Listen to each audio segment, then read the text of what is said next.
Welcome to another episode of Broadband Action, the C-Band podcast. I'm Curtis Dean.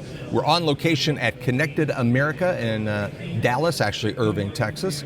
And it's been a great couple of days here with the folks at Connected America, running into a lot of people that I know well in the industry, C-Band members, future members. And one of the persons that I wanted to make sure I caught up with here is Krantz. She's joining us today, and she's with Communities Unlimited. And Catherine, thanks for coming on and joining us for Broadband Action. Thank you. Great to talk to you. Absolutely. So right out of the gate, tell everybody what Communities Unlimited is all about. Well, Communities Unlimited is a nonprofit community development organization. We serve in 7 southern states, Arkansas, Alabama, Mississippi, Louisiana, Oklahoma, Texas, and Tennessee. Okay. And we have been around for about 50 years. We do critical infrastructure, technical assistance, primarily in water, wastewater, but we also do entrepreneurship, small business support, healthy foods, housing, CDFI lending, and my program is broadband. So for 3 years now, I've led the broadband program. Fiscal year 2025, we worked in over 1,000 communities. Wow. And in the southern U.S., predominantly rural, low income. We're in 45% of the nation's persistent poverty counties. My program is in 4 states and about 80 communities in Louisiana, Arkansas, Mississippi, Texas. Wow. So let's unpack that a little bit on the broadband side of what Communities Unlimited does. Are you doing, what exactly are you doing to benefit those communities? Are you helping them get better broadband, skills, what sort of things? Technical assistance is the generic term. Is the generic term, But what we do is community broadband planning. Okay. And community broadband planning doesn't build networks in our states. Community broadband planning is just helping communities understand why they have bad internet and what they can do about it. And our projects can be long-term, like a 2-year planning grant. Our work right now is funded primarily by the USDA Broadband Technical Assistance Program. These are 2-year planning grants where we work with the community for a year to identify the data, what their access, adoption, and use situation is. And then we write an assessment, and then year 2, we help them implement the recommendations that we've made. That's the largest part of our work. Okay. But we also are kind of an on-call technical assistance providers for the communities that Communities Unlimited works with, because as you know, consultants can be quite expensive. So it's I tell them it's like having a consultant at your beck and call. You know, we're a nonprofit. Our work is almost always free to the community, paid by philanthropy or grant funds. And oftentimes, that's all they need. They need someone to call, ask a question, talk to them for 30 minutes, and off they go. Sometimes we'll do limited engagements. We'll do program development support for a library or a community, help them get a digital literacy program started.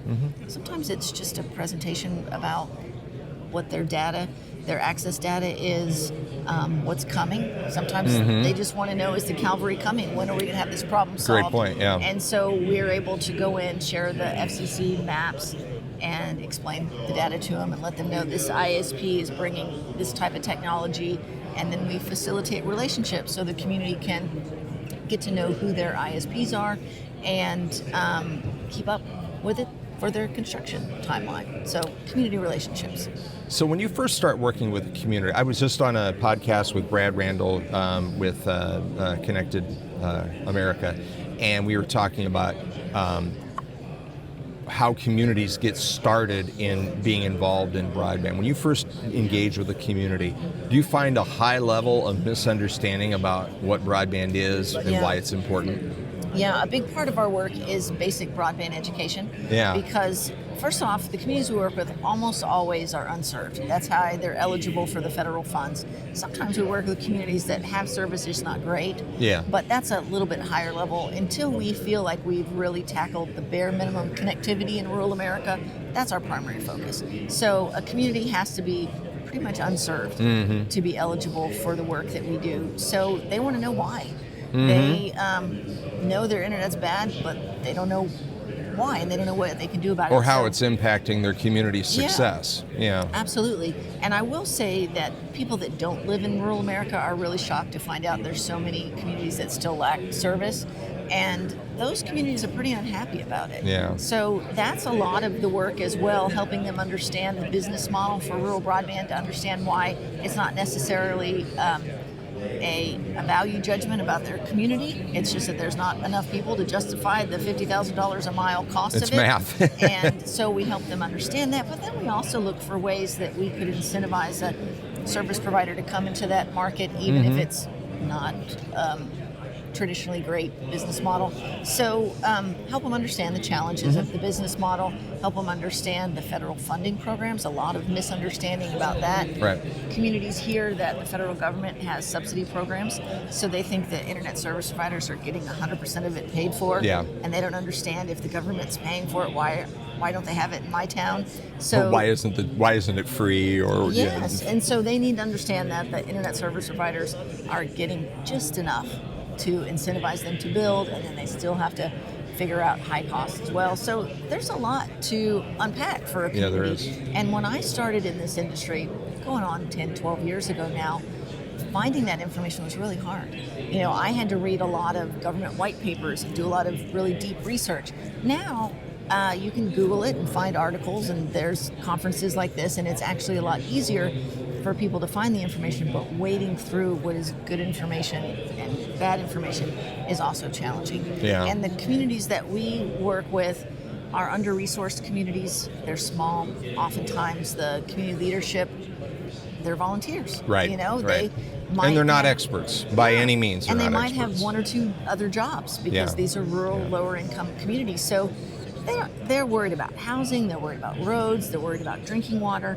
Broadband is just one more problem for them. And I tell them that I do broadband all day, every day. That is my full-time job, and that's a luxury because it takes someone to do it all day, every day to be able to stay on top of it. And so I'm the resource for them. That's why I connected with you, because we're very much, our two organizations are working in parallel to do a lot of the things that we're doing at C-band with our membership, you with the communities you're serving. When you get involved with a community, what does a typical engagement look like? Do you start with the basics and then walk through everything? And how long does that usually take with a new community that may become engaged with you? Well, it could be as short as a half an hour Zoom conversation online to share the data with them. That can be as simple as it is. In our long-term projects, it'll be a month or two to reach out to community leadership. We try to get all the relevant community stakeholders together that would understand how lack of connectivity benefits or jeopardizes them. So it would be healthcare, it'd be education. Some elected officials, we try to get them involved because broadband is something that needs some sort of official support if you're going to raise money or support or sign anything. So mayors, we work with mayors, we work with county judges. We gather the relevant stakeholders, we do the data, we do a presentation, community meetings. We invite the community to come. That's another challenge. Is these are small places. One community that we went into, there was only 7 people in the room, but that was still over 30% of the population. So it's sometimes when the internet is worse, people are more incentivized to come. But we have a community meeting, we do a presentation, we share the data, and then we meet regularly, and we have a monthly training webinar. So we help demystify some of these things. So like we've had presentations about getting ready for federal grants, how to get your paperwork in order for that. We had a presentation about E-rate. We're talking a lot about the USDA Distance Learning and Telemed grant. One of the allowable activities of our USDA funds is to help communities access federal resources. So we help them understand the funding programs, help them organize a group of people to do grant writing. So we do training on things that communities would benefit or need once a month. And then we meet regularly. We keep them updated on any news. And as you know, the last couple of years has been all about BEAD. So we keep them informed about all the policy changes and updates. And by the end of the process, they're pretty knowledgeable. They know a lot more than they did when they started. Knowledge is power. Yeah, absolutely. Yeah. And then we'll do a couple assessments, and then when we leave, they'll have an assessment with some recommendations. Another thing that we do in smaller communities is if they have deployment plans in place, and they don't have good water maps. My organization has a GIS program and the USDA has made that allowable use of our funds to help communities that don't have good maps get water maps in preparation for What a perfect time to do that. And that is a huge problem across America. This B program in our 7 states is going to be sending out over 52,000 miles of buried fiber. Yeah. And this is all going to be happening in some of the most remote, most rural, most under-resourced communities. And people that live in cities think that's hard to understand why a community wouldn't know where their water assets are. Well, it's sometimes the water operator retired. A lot of people that knowledge retires with them because it's not in a data set or a spreadsheet even. My goodness. Or it's printed on the wall. And it was printed out in the 80s or the 90s. So it's very common. Yeah, it is very common. And sometimes they have tracer wire in the PVC pipe, but if it's over 20 years old, you can't find it. Yeah. So we do a lot of work with communities identifying their underground assets so that when deployment comes, it doesn't cause disruption.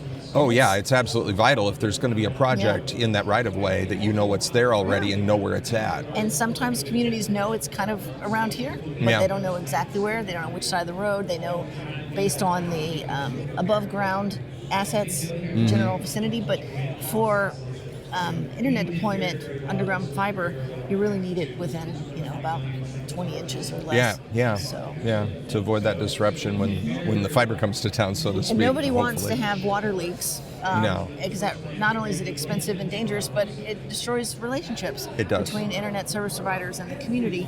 And we're in a place in the country right now where a lot of rural communities are so frustrated because it could be $10,000, it could be $20,000 to break a water line. And we are working with communities where it was happening like 3 times in a week. It could be like their entire revenue for the month. Wow. 1 week. And if they don't know where their assets are, chances are it's their responsibility to pay for the damages. And so they don't even want the internet to come.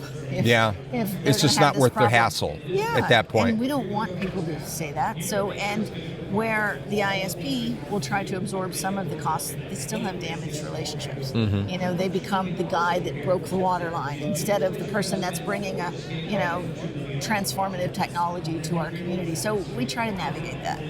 Well, let's talk a little bit more about relationships because you mentioned something that I think is absolutely vital. It's something that we at C-band have done. It's certainly something that you're doing, and that is forming those relationships between community leaders and providers. I've often thought there was a huge disconnect there, especially in many rural areas. Especially if they're rural areas served by maybe a larger company, an incumbent,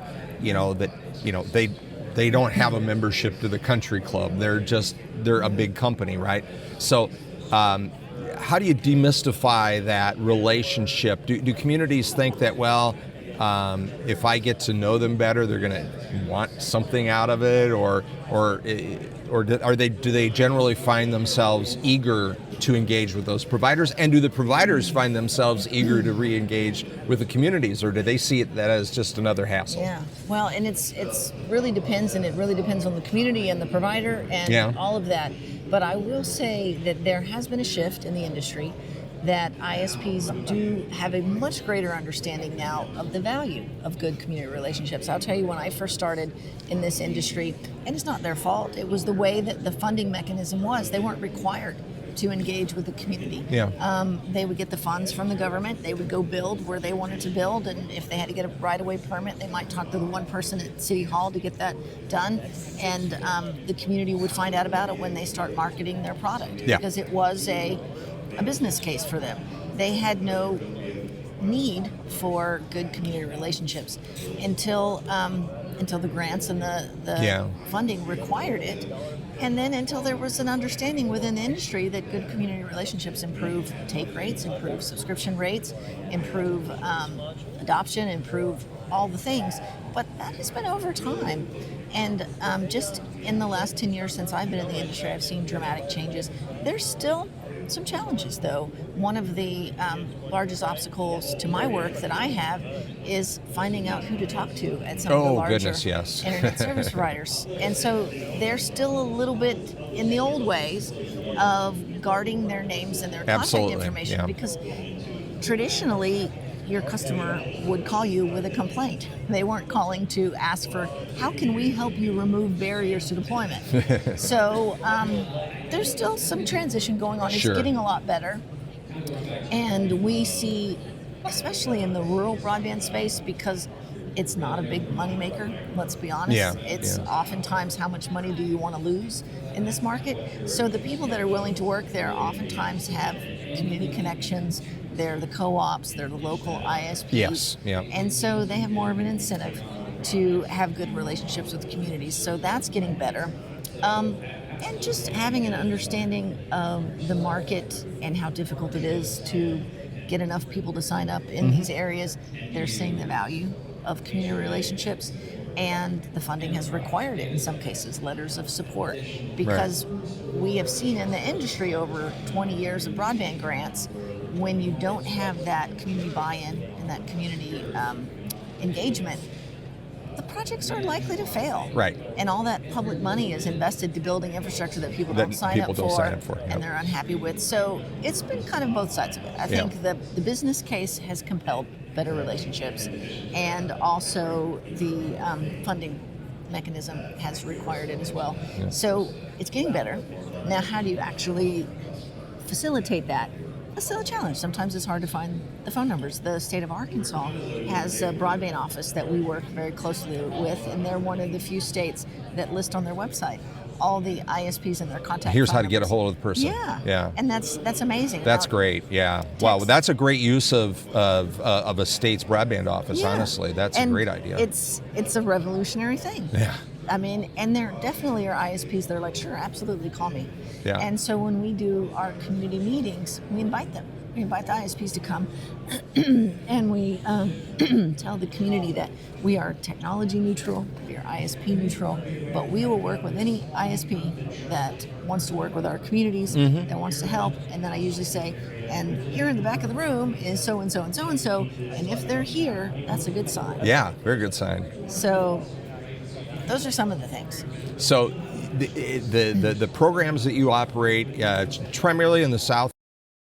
I'm a community leader, and I'm sitting in a community in one of those states, and I think, wow, I really need this. Our community needs this. How would they get involved with Communities Unlimited? Well, Communities Unlimited, our website is communitiesu.org, the letter U, and you can go there and you can find my broadband page, and there's a contact form. You can fill it out. So some of the work that we do is constrained by where we're funded. So like the USDA work was specific for communities that met certain criteria. Unserved, and we have the funds to work with them for 2 years. But we're able, because of generous philanthropic partners, we're able to help pretty much anyone with information and resources. I can talk to anyone from any of my states, once, if it's more than just a phone call or a presentation.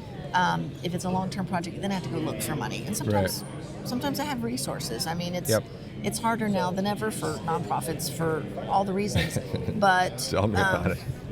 But sometimes we have some flexibility in certain places, and so we are available for communities. You'll try to find a way to engage. At the very least, we have a tremendous amount of resources on our website, information, presentations, videos that can benefit anyone. Well, I want to thank you for taking time out of our time here at Connected America, and I want to thank you for the work that you and Communities Unlimited do.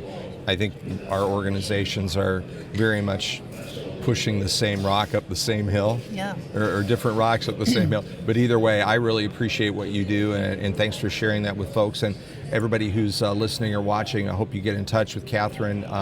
We'll have the information listed in our podcast information description, so you can get a hold of her. Thanks again, Catherine. Yeah, you're welcome. And even if it's not in the 7 states, we can share information and resources Absolutely. with our partners. We're a nonprofit, so we're here to help. And we will be happy to work with you on any of those projects as needed. Great. Yeah, thank Our you. guest today on Broadband Action is Catherine Krantz. She is with Communities Unlimited. Thank you for watching or listening to this episode of Broadband Action.